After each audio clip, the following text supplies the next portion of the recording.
Assalamualaikum warahmatullahi wabarakatuh. Baik, kali ini saya akan mereview atau mengulas kembali materi di pertemuan kemarin mengenai kebudayaan, unsur kebudayaan, nilai budaya dalam masyarakat, dan konsep makan dari sudut budaya. Sebelum ke pembahasan, alangkah baiknya kita mengetahui dasar daripada arti dari kebudayaan. Nah, kata kebudayaan berasal dari bahasa Sanskerta budaya yang merupakan bentuk jama dari budi, yang berarti budi atau akal. Istilah kultur yang merupakan istilah bahasa asing yang sama artinya dengan kebudayaan, berasal dari kata lain kolere yang artinya mengolah atau mengerjakan. Diartikan juga sebagai segala daya dan kegiatan manusia untuk mengolah dan mengubah alam. Kemudian menurut E.B. Taylor, kebudayaan adalah kompleks yang mencangkup pengetahuan, kepercayaan, kesenian, moral, hukum, adat istiadat, dan lain kemampuan-kemampuan serta kebiasaan yang didapat oleh manusia sebagai anggota masyarakat. Kemudian menurut Selo Sumarjan dan Sulaiman Sumardi, kebudayaan yaitu semua hasil karya rasa dan cipta masyarakat. Karya masyarakat menghasilkan teknologi dan kebudayaan, kebendaan atau kebudayaan jasmaniah, material culture yang diperlukan oleh manusia untuk menguasai alam sekitarnya, agar kekuatan serta hasilnya dapat diabadikan untuk keperluan masyarakat. Kemudian menurut antropologi, kebudayaan adalah keseluruhan sistem gagasan, tindakan, dan hasil karya manusia dalam kehidupan masyarakat yang dijadikan milik diri manusia dengan belajar. Kebudayaan dan tingkat kebudayaan adalah segala tindakan yang harus dibiasakan oleh manusia dengan belajar, learned behavior. Ada 3 wujud kebudayaan menurut J.J. Honigman dalam bukunya, yaitu antropologi yang berjudul The World of Man. Membedakan 3 gejala kebudayaan yaitu ideas, activities, artifact. Kebudayaan itu ada 3 wujudnya. Yang pertama, wujud kebudayaan sebagai suatu kompleks yang terdiri dari ide, gagasan, nilai norma, peraturan, dan sebagainya. Yang kedua, ada wujud kebudayaan suatu aktivitas serta tindakan berpola dari manusia dalam masyarakat. Wujud kebudayaan juga sebagai benda-benda hasil karya manusia. Menurut Cook Holm, ada 7 unsur kebudayaan yang dianggap sebagai cultural universal. Yang pertama ada peralatan dan perlengkapan hidup manusia. Nah, meliputi pakaian, perumahan, alat-alat rumah tangga, senjata, alat-alat produksi, transportasi, dan lain-lain. Yang kedua ada mata pencaharian hidup dan sistem-sistem ekonomi. Nah, yang meliputi pertanian, peternakan, sistem produksi, sistem distribusi, dan lain-lain.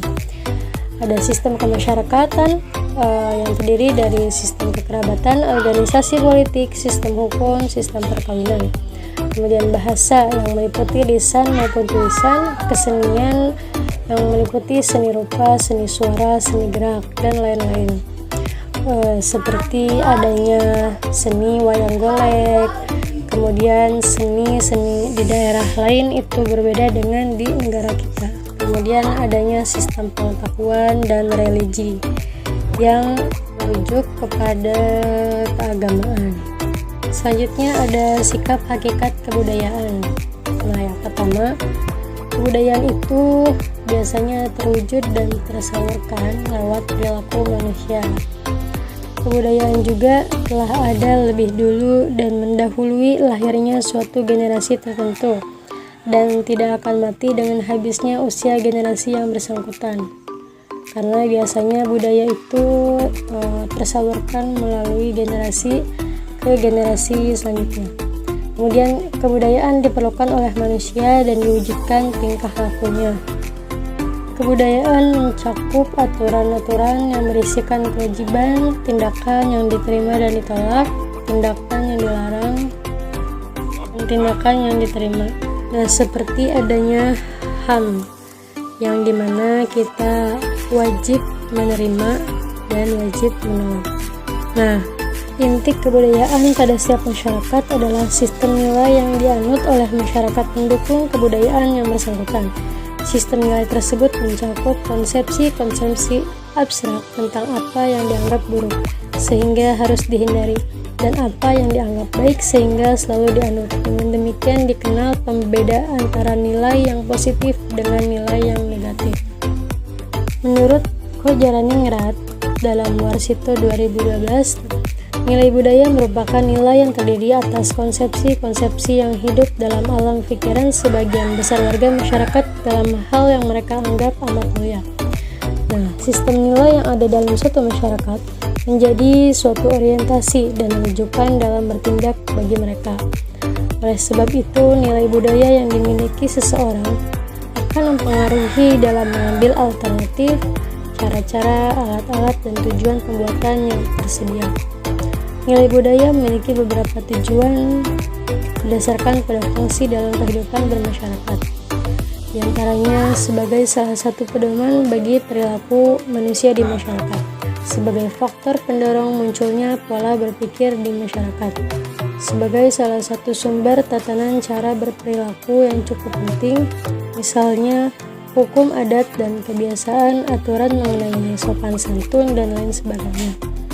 Nilai budaya sebagai ciri khas yang membedakan suatu kelompok masyarakat, maka nilai budaya memiliki karakteristik dibandingkan dengan yang lain. Yang pertama, nilai budaya bukan merupakan bawaan dari lahir, melainkan sesuatu yang perlu dipelajari.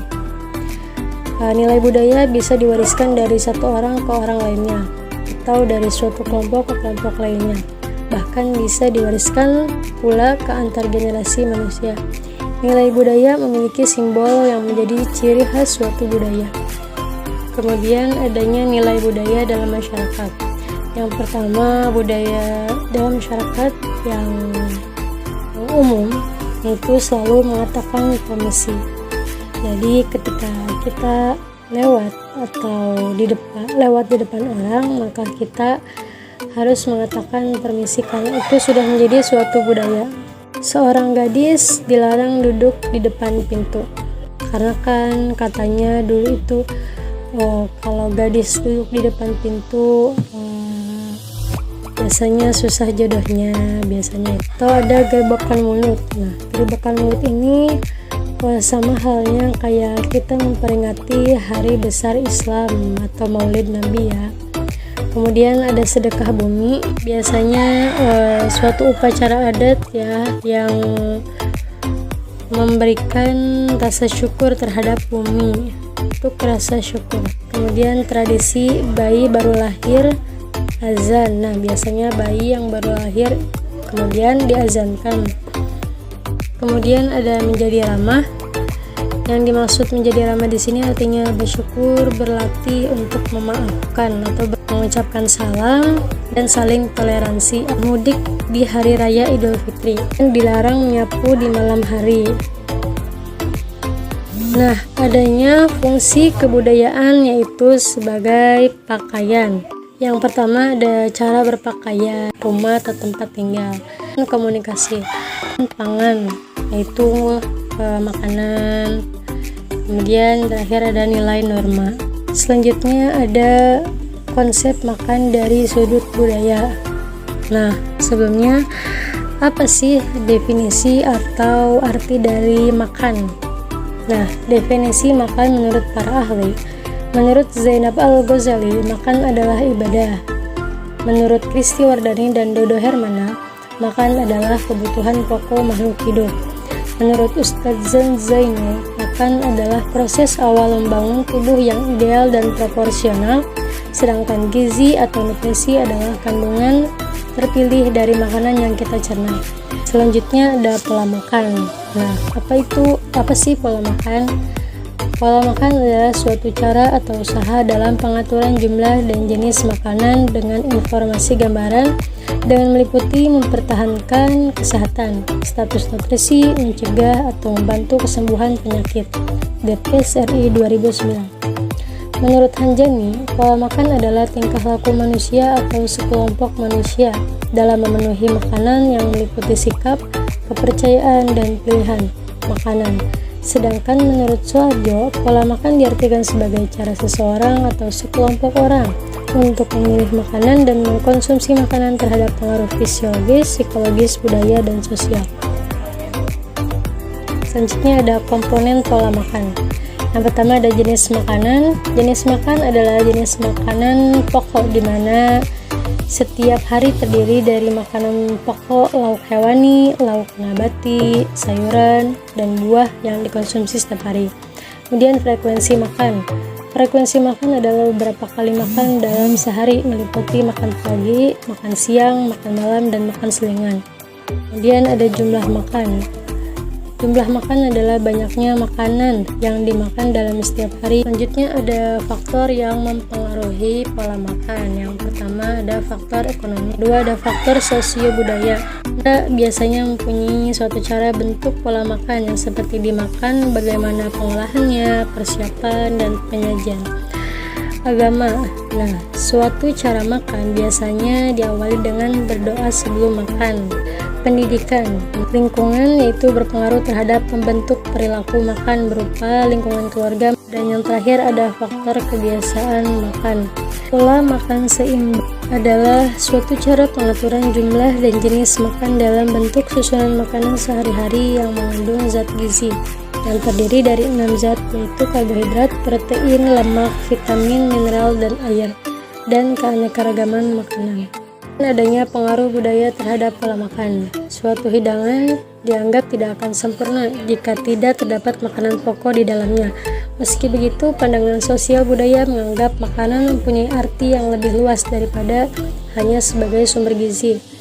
Hal ini terkait dengan adanya kepercayaan, posisi, prestis, pertemanan, serta kedamaian dalam kehidupan manusia. Kemudian makanan sebagai simbol budaya. Makanan sebagai material budaya dapat dipahami dalam dua sisi, yaitu makanan sebagai sesuatu yang telah menjadi tradisi budaya dalam kehidupan sebuah masyarakat, life culture, dan makanan sebagai gaya hidup yang dijadikan sebagai suatu budaya yang dikembangkan, style culture. Apabila budaya kehidupan sifatnya diwariskan dari generasi ke generasi generik, maka gaya hidup sebagai budaya sifatnya itu dikembangkan secara kontekstual atau diferensial.